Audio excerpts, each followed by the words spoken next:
What is going on, Eagles family? Hope you're all having yourselves a great morning. I myself am completely beat street. I was up until about 4:35 a.m. last night working on an interview I have coming up with my buddies over at 4th and John.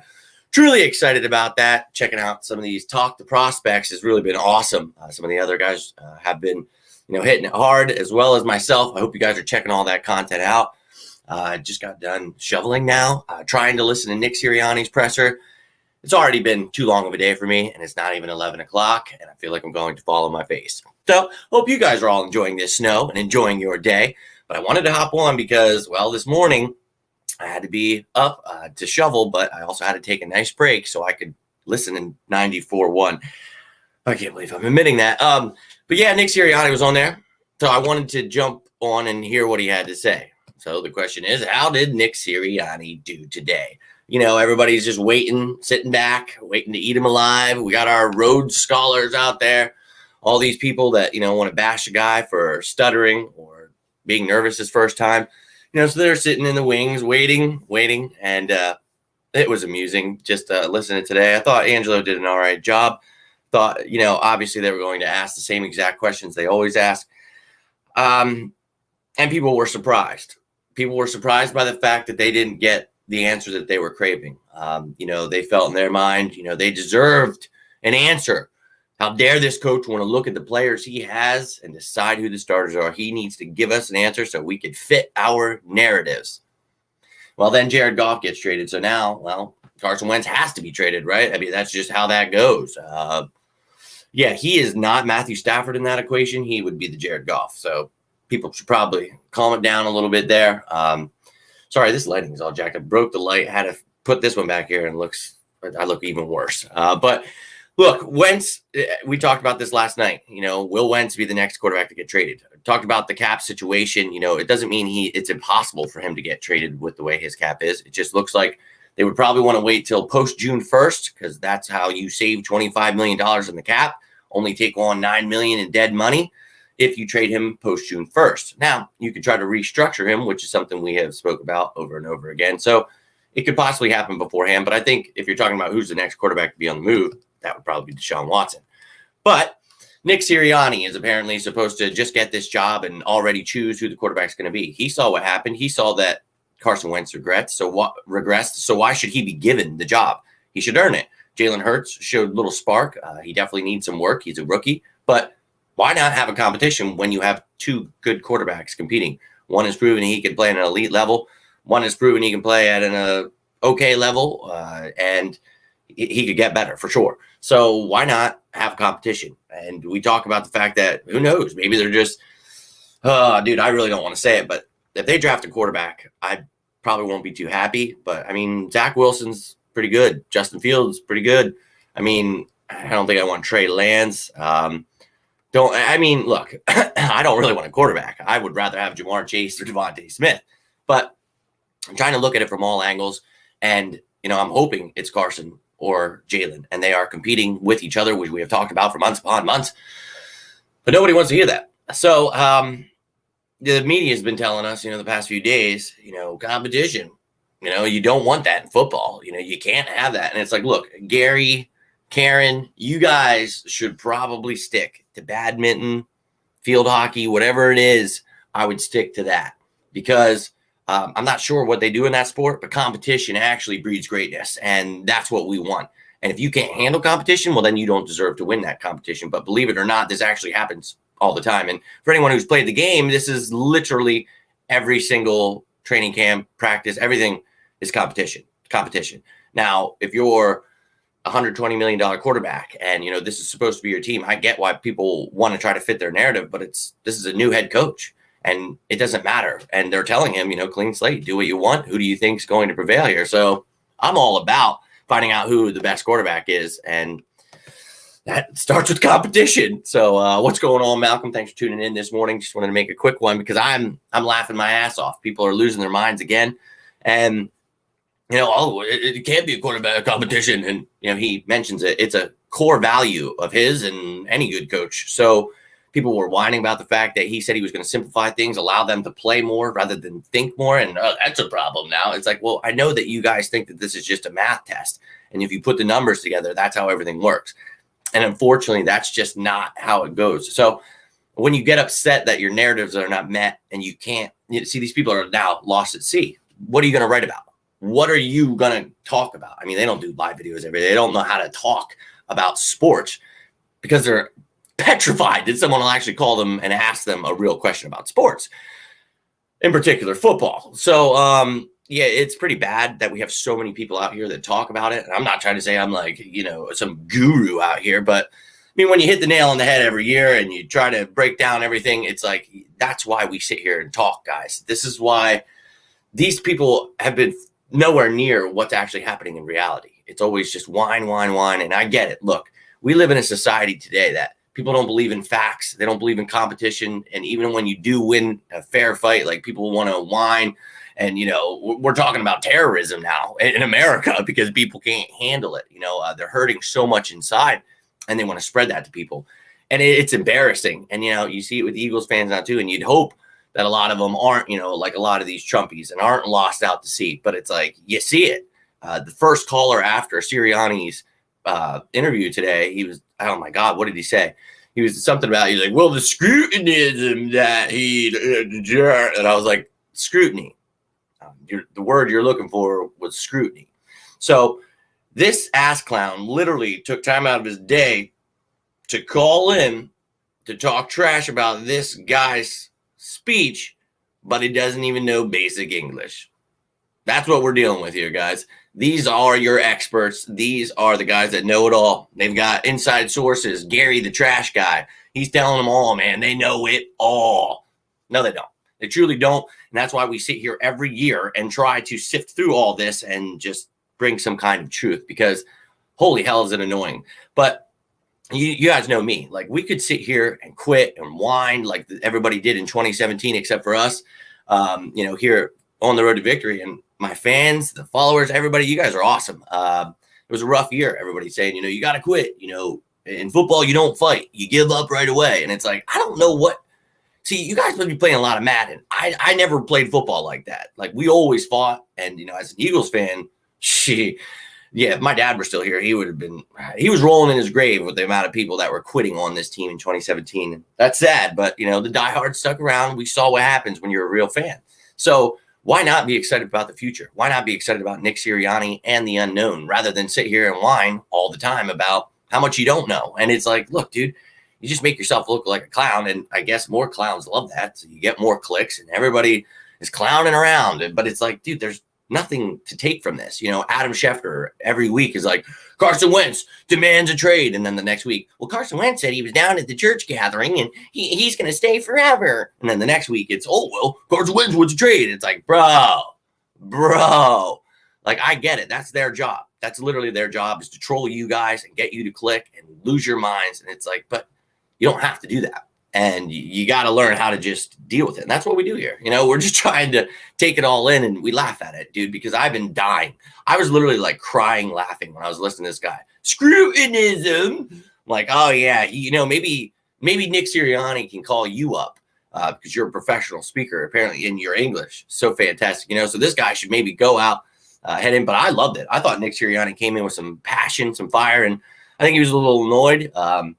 I'm sure anybody would be, people talking shit about him, but he came out with that passion and he let us know, like, he's going to be a good coach. And I hope he's a great coach for this team. So you heard what the players have said about him, his past players, they're excited for him. Frank Reich, that's his understudy. So, I mean, I'm really excited. People, sure, you could be negative if you want, but what's the point? I could just be positive and hope that this team, with the many holes it has a good leader that can help them fill those holes. And that comes down, we talk about Howie Roseman. That was a major issue that wasn't going to change. And sure enough, it didn't change. So that's the thing that concerns me. Nick Sirianni being nervous and excited for being a first-time head coach, that is not what scares me going into the season. And I get it. Those people don't know how to watch a football tape and see where the holes are. That's why we talk every single day after the games, because everyone wants to make their narratives. It's like, well, let's explain what's actually happening. What's the issue here? And why are we talking about these stupid things? So once again, I'm not trying to sit here and say I know more than anybody. This is including you guys. That's what you guys are here for. We all talk together. This is something that we do together because we see it. We know that it's straight turmoil out there, and these new 2017 Eagles, like, you can see it. And look, I'm a 4 for 4 all day, every day for the rest of my life, baby. But that's the way I was born. You have to understand, I don't understand people that, oh, I love the color, so I became an Eagles fan. And if that's you, that's awesome, man. That's your thing. Bobby from down the street liked him. I don't know. You like Donovan McNabb. See, for diehards, it's just, that's in our blood. So we don't get to jump ship when it's bad. We don't, oh, well, this guy sucks. I hate the Eagles, Cowboys. Yeah. It's like, that's not a diehard, dude. So that's why we sit here and try to make sense of the shit that makes absolutely no sense. Because it doesn't. These people have never picked up a football in their life, and it's embarrassing to listen to. Because without their hot takes, they have nothing. So I demand a quarterback. It's like, dude, it's February 1st, dude. Like, the season is, oh my God, dude. Like, we're not even to the draft. We're not even close to the draft. I'm still like, son of a bitch, we got forever to the draft. And you want to effing start a quarterback. Like, well, if they would have tuned in last year, they would have heard it's going to be a quarterback competition. Regardless if they bring another one, they trade. This is a new head coaching staff, or head coach and his staff. So sorry I stuttered there. Please don't leave me. My heart with all of you Rhodes Scholars out there. I was taking notes the other day, and his English, I just didn't like. It's like, dude, would you like me to go through your tweets and the things I have to see people say? I tried. My OCD drives me insane. Like, I can't with a lot of it. But it's like, these are the people that are trashing Nick Sirianni about his speech. And it's like, these are the same exact people we talked about it the other day that get this confused. Look, there's only one Alshon Jeffrey. There's not multiple ones. And we didn't hire Nick Sirianni to be a public speaker. So I thought he did well today. Thought he came in with some passion, talked about his excitement, talked about Frank Reich, told him about how, passionate we are as fans. He was excited, but he knows how ruthless we can be, and we expect greatness. And I think this dude, it's sad to see people already giving up for the guy has literally even had a chance. That's just going back to that whole, there I am stuttering again. See, Nick, look what you're doing to me, losing followers already. People just can't take it. What are they going to do in life? They can't do it. They'd rather have some hot takes with absolutely nothing to back it up. I don't know what to do. Trying to grow the beard back after I failed trimming in it, and it looks completely ridiculous.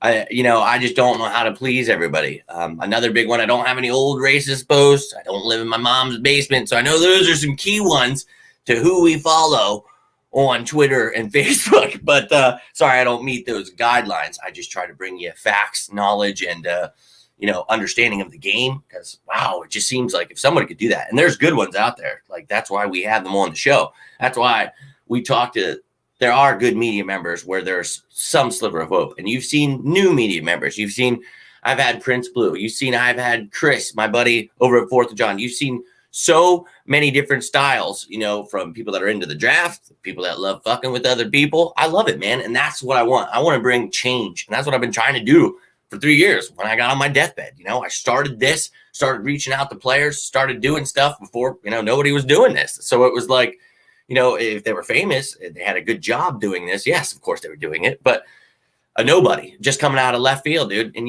I obviously my first year doing this, I said, Nick Foles is a great backup. I think, he could do great things if things happen there, but I'm not going to listen to you. You don't know football. Then he comes in and I'm like, well, where this team's really dominant, we could probably win the Super Bowl. And I'll never forget calling Mike Grissinelli and telling him that, and him hanging up on me because he was so upset. They can't beat the Falcons. And I was like, look, bro, I'm going to the game. They're going to win that game. Then they're going to be whoever comes, whoever wants some can come get it. And then we're going to win the Super Bowl. So offended. And then they won. So, I had to remind him and everybody else, hey, what was that? So we've been sticking to that train, baby. And that's what we're going to keep doing. And let these people keep talking about what they know. Because I'm telling you, it just keeps showing how much they don't. Nick Sirianni, great coach. Excited to see what he does as a head coach. So you've heard it from his players, his co-workers. You've seen the people leaving other staffs to join him, the excitement to work with him.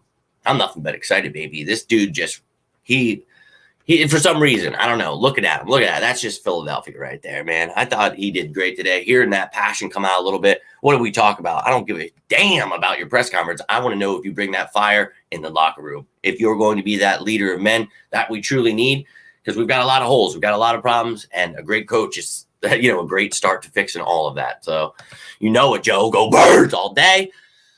Oh, what a day. I seriously feel like I've been up for 90 hours. I'm on 3 hours of sleep. I feel like I'm going to fall on my face, but I had to be up because first off, you got a shovel when people lose their effing minds. Like taps up at like 5 a.m. I'm like, I'm going to bed at 4:30, dude. Oh my God. But I had to be up for that interview. I had to hear it. And it wasn't that bad. They didn't troll him. Obviously, they were going to ask him about the quarterback thing, but it's just like, how stupid is this? Are we really doing this? We're really doing this, but here we are. But Nick, great job. And I can't wait to see what you do. We'll see if anything happens today, guys. I'll hop back on, but I got a lot of stuff to get ready for this interview coming up. And I also am going on a show as a guest tomorrow. Really excited about that. So I'll wait for their post and I'll retweet and do all that great stuff. But hope you guys will definitely check those out. Oh my God, I'm going to need some coffee, guys. I'm going to need some damn coffee because, well, it's going to be a damn long day. So hope you guys are having a good one. Be safe out there. Lots of damn snow. Holy hell. Enjoy yourselves. Go sledding. Get out there. I guess you don't really need a reason to wear a mask. It's cold as hell. So let's get this over with. Man, now I'm starting to see stars. I got to roll out. Hope you guys are all having a good one. Go Nick Sirianni. Keep doing your thing. Don't let the trolls get you down. And what was the word? Scrutinism. Watch out for the scrutinism from all these Rhodes Scholars out here. It's scrutiny, guy. Scrutiny was the word you're looking for. Ladies and gentlemen, John Ritchie's killing him again. Oh, I was just about to roll out. That's why I was inside and I had it on my phone and I was listening to it while I was doing some things. And when it was over, I didn't get to turn it off right away. And that's when the first caller called in and he was like, the scrutinism. And I'm like, okay, so this guy doesn't even know proper English, but he's going to tell us how much Nick Sirianni doesn't do well in press conferences. Thanks, guy, but you didn't pass middle school English. I think I'm good on whatever you had to say. But then you got these guys like John Ritchie and the rest of the shit show over there. And it's like, look, man, we get it. You guys got nothing to say. You got clickbait. And look, I get it. He was a fullback. Probably doesn't know much about what's going on. That's fine. Look, John Ritchie, he's part of that. They have to get clickbait. They have to get people pissed off. They have to get people riled up because they truly have no idea what to talk about. They question how I come on here every day and talk about sports. It's like, well, when you love the Eagles and you understand the game, it makes it actually very easy because you love it and you want to be part of it with other people. I love interacting with you guys like that. That to me, it's awesome. Even when we suck, when we're great, it doesn't matter, dude. Going through that Super Bowl, my first year doing this with you guys, being one of the only people that called it, like that was joy and magic, dude. And those other people want to be part of the other side. Like, I want to be right when it's negative. I want to just whine. And it's like, dude, if that's the life you want to live, do it. But I just don't get how people love it, click on it, need more of it. It's like, I'm good, dude. I don't listen to that garbage. That's the first time I've listened to that station in years. I mean, I just don't. And it's no knock on any of the stations or any of the other people. And even people podcast, people ask me, I'm like, look, dude, I have enough shit going on myself. If I had time to listen to other people, then I probably wouldn't be doing this. So no offense to anybody. I do appreciate some of the people every once in a blue moon I get to hear something from, a little clip or whatever. But dude, this is what I'm trying to do because I got tired of listening to the other people, to be honest with you, because, they don't know what they're talking about. So it's horrible. Ted hits the nail on the head right here. Based on negativity and they thrive on it. And that's all it is, man. And you guys know I was on my deathbed. So it made it easier for me to believe in something, persevere. I'm a diehard. I love my birds. So in 2017, it was just about, believing in something. And I still live that way because, I still have lots of health issues and it still sucks. But it's like, you got to stay positive, man. I got to come on here when my liver's on fire like right now and act like I'm perfectly fine. Hey, ooh, it's like, it's not. But it's like, look, I don't want to be negative. There's already enough of it in this world. People have literally been duped into killing 430,000 people in this country because there's not intelligent people. They're so feeble-minded. And it's like, oh my God, what is this place? And you see it in football, you see it in everything. And it's like, God help us all. God help us all. So that's what I'm here for. And that's why at the end of every video, I say, if you need anything, reach out to me. Please talk to me. This world is on fire right now, and you don't need to go it alone. I know what that's like. That's how I almost died. It just beating up on myself, dude. You know, I watched my best friend, my dad die, and I used it, to use alcohol and other drugs. So don't do that. Don't hurt yourself. Get through this, man. The negativity is only going to get worse if you thrive on it. So that's why I try to come here. I'm not trying to preach to you guys, but that's literally what kind of standpoint I have on it. I just want to try to bring some kind of positivity to the game because there's just way too much negativity, man. And it's not backed by anything intelligent. So it makes it really hard to live in a country where, millions of people are just that dumb. So we'll get through it together, ladies and gentlemen. That's what we try to do. With the scrutinism and all. Holy hell. Get these people a dictionary. All right, guys. Have yourselves a great day. Hope that you have a great start to your week. Be safe out there. And as always, go